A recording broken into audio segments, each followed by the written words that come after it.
It is a sound you will never hear. In the clandestine world of wartime espionage and sabotage, the most effective weapon is not the loudest, but the quietest. For centuries, agents and assassins relied on blades, poison, or elaborate silent traps. But during the darkest days of World War II, a small, highly specialized team in Britain created a firearm designed to make a shot virtually disappear. This weapon was the Welrod Pistol, and its purpose was not to win battles, but to make sure certain individuals never reached them. The Welrod was not just a sidearm. It was an intelligence tool, a device of surgical silence so profound that it challenged the very definition of a firearm. Its legacy remains one of the most effective and controversial small arms ever created, but its greatest secret is why this seemingly perfect tool of clandestine warfare was ultimately deemed too fragile and impractical for widespread combat. The paradox lies in its design: perfection for the mission, impossibility for the field. The need for silence emerged from the desperation of the early war years. By 1941, Britain was isolated, and survival depended heavily on the work of saboteurs and agents operating behind enemy lines. The organization tasked with this impossible work was the Special Operations Executive, SOE, Winston Churchill's infamous group ordered to set Europe ablaze. The traditional sidearms, the noisy Webley revolvers or the complex Brens, were useless for assassination. A gunshot, even at distance, was a siren call to discovery.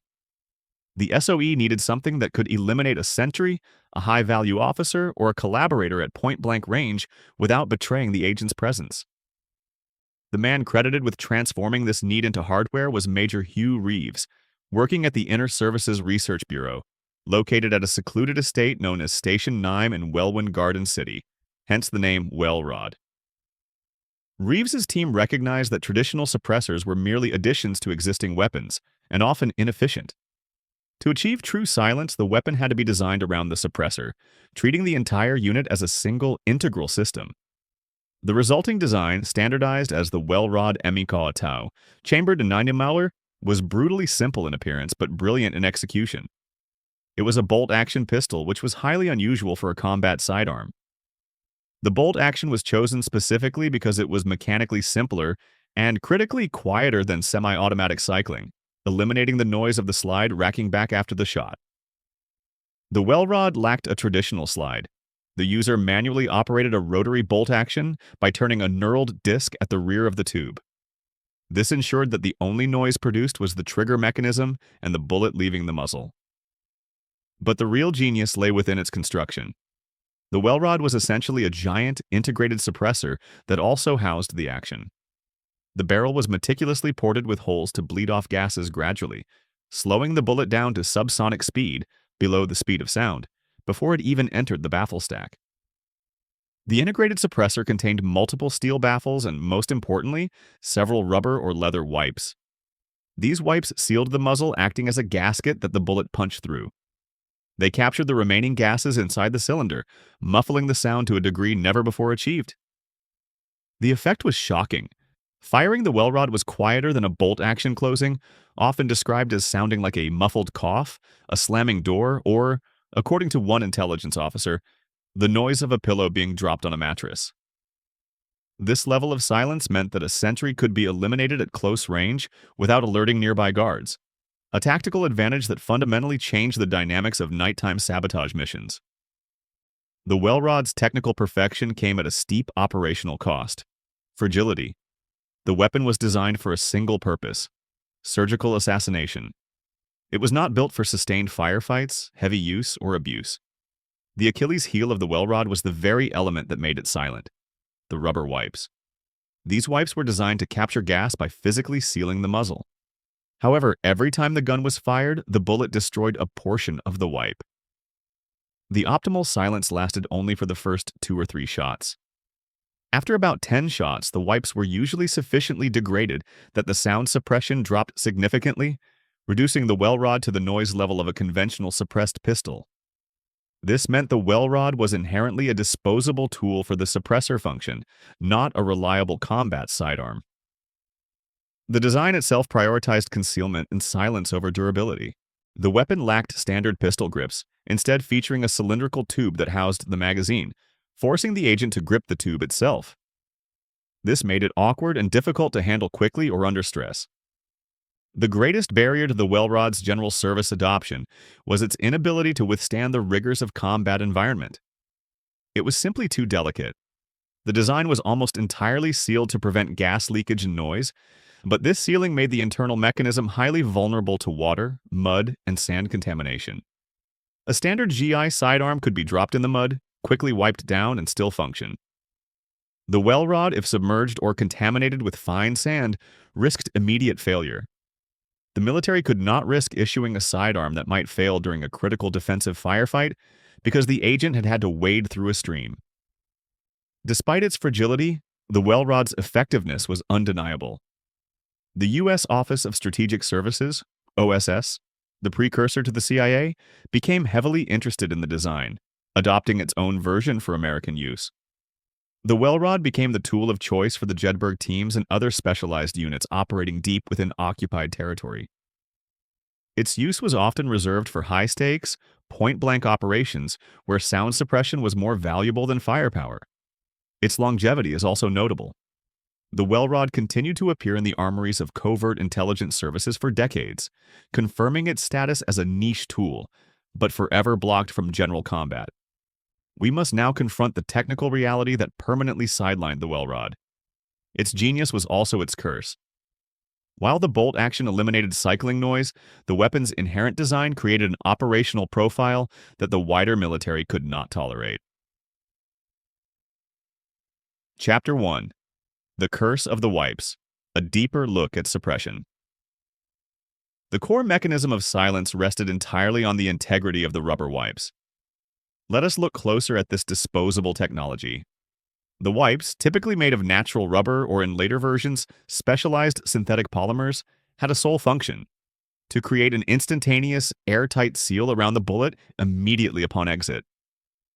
This seal was crucial because it trapped the vast majority of the high-pressure gases inside the suppressor body, preventing the loud sonic boom of rapidly expanding gas. A standard unsuppressed 9mm pistol operates at pressures of over 30,000 pounds per square inch, psi. When fired, these gases escape rapidly, creating the characteristic muzzle blast. The Welrod's ports and internal baffles lowered this pressure significantly, but the final necessary silence was achieved by the wipes. However, the lifespan of these wipes was militarily unacceptable. The very act of the bullet puncturing the wipe degraded it. Shot 1. Perfect near absolute silence. Shot 2 a 3. Excellent suppression. Shot 5. Noticeable degradation of the seal. Shot 10. The wipe is fundamentally destroyed, losing 50% or more of its acoustic efficiency. This meant that for a standard mission, an agent needed to carry multiple suppressors or replacement wipes, adding to complexity and logistical burden. For general military use, where a sidearm might need to fire 50 rounds in a defensive role, the Welrod was useless. The military needed endurance. The Welrod offered precision failure. Chapter 2. The Porting Problem and Maintenance Nightmare. The reliance on a ported barrel, a series of small holes drilled into the barrel itself to bleed gas, introduced a maintenance nightmare. These ports ensured the bullet remained subsonic, but they were narrow, intricate passages. In a European urban environment, this was acceptable. In the jungles and swamps of Southeast Asia, these ports became miniature traps for mud, silt, and carbon fouling. Fouling. Every shot deposited carbon residue in the ports, requiring specialized tools for cleaning. Corrosion. Because the entire weapon was meant to be silenced quickly, field stripping was not a priority. Water infiltration could seize the bolt or corrode the small portholes, turning the suppression system into a liability that would inhibit the bullet's travel. Concealment priority.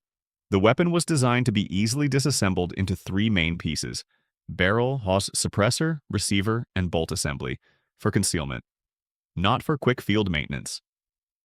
This emphasis on secrecy over repair meant that fixing a simple jam became a complex, time-consuming operation, impossible under fire.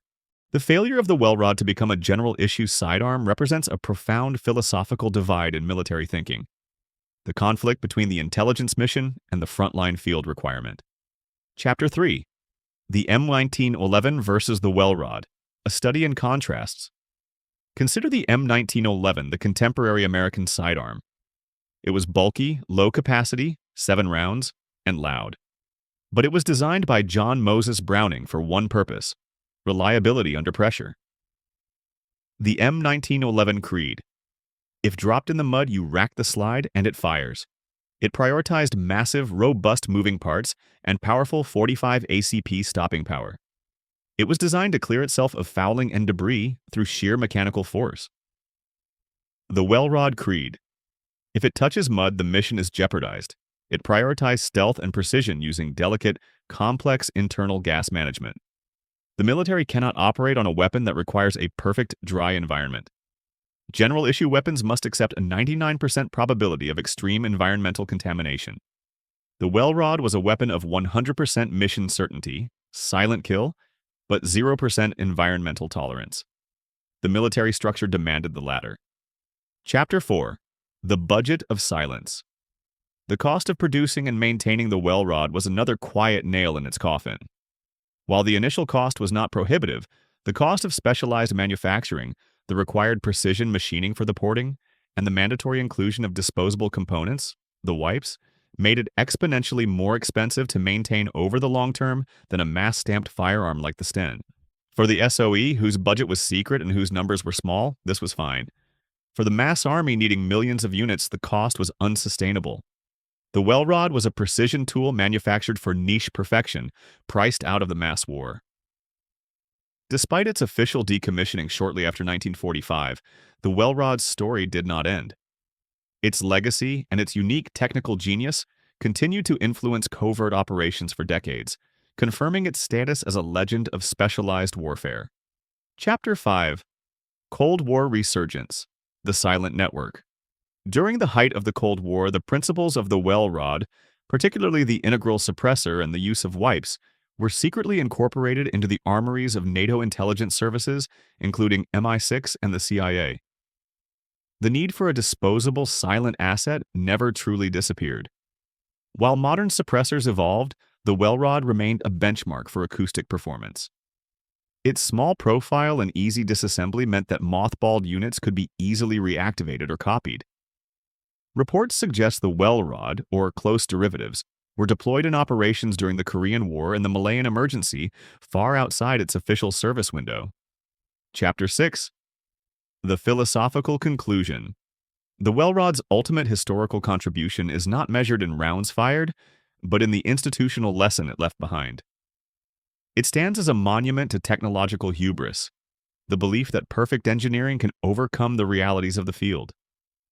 It was a product of desperation and ingenuity, succeeding flawlessly at its specific, highly limited task. But because it refused to compromise on that perfect silence, it was fundamentally incapable of meeting the basic, messy, and loud demands of the general military establishment. It was a weapon banned from combat not because it was flawed, but because it was too perfect for a war that was inherently imperfect. To fully appreciate the Welrod, we must step away from its legend and into the anechoic chamber, the silent room where sound is measured. The true genius of the Welrod is only evident when compared to its contemporaries and successors. Chapter 1. The Decibel Divide, Welrod versus Thompson.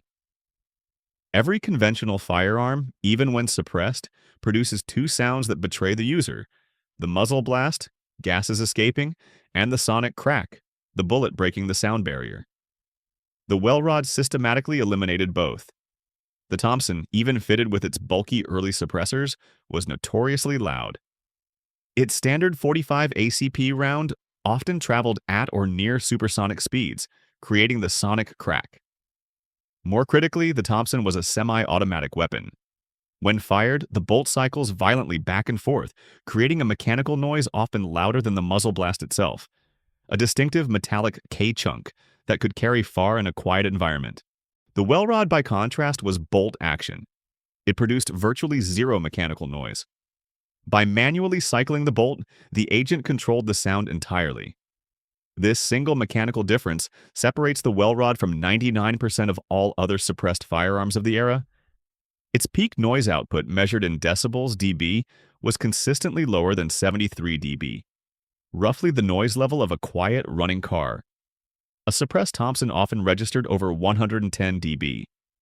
This 40 dB difference is exponentially quieter, transforming the weapon from a suppressed tool into a near-silent asset. Chapter 2. The Porting Paradigm, Welrod versus High-Velocity Pistols. The other critical failure point the Welrod solved was the bullet velocity. Most military pistols, like the German P08 Luger or the early versions of the British Browning High Power, fired the 9mm round at velocities well above 1,100 feet per second, FTS. This high speed guarantees the sonic crack. The Welrod's ingenious ported barrel design allowed it to use standard 9mm ammunition, but it diverted gases back into the suppression system, reducing the exit velocity to approximately 950 FTS, safely in the subsonic zone. This meant the agent didn't need to carry specialized, low-velocity subsonic ammunition, which could be unreliable or difficult to procure. The Welrod achieved silence through mechanical engineering, not specialized chemistry. This subtle technical elegance underscores its genius and its inherent complexity. Chapter 3. The Materials of Silence, Wipes and Longevity. Let's dwell on the rubber wipes. In the early 1940s, high-quality synthetic polymers were scarce.